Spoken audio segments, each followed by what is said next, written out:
Homeowners, unless you want your hose froze the next time a polar vortex, Arctic blast, or bomb cyclone's bearing down this winter, use one of these 3 methods to cover your hose bibs and prevent your outdoor faucets from freezing.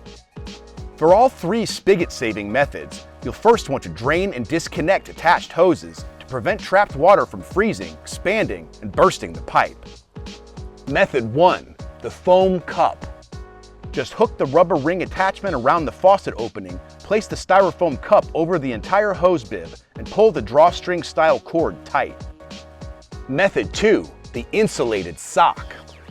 Just push the sock onto the hose bib, covering the entire thing, then wrap the provided rubber band around the closest end of the wall so it cinches the sock in place.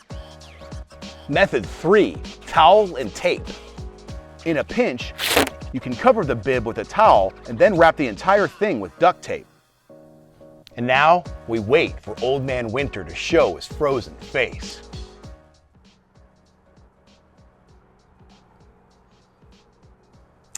I'll be ready. When he comes, I'll be ready.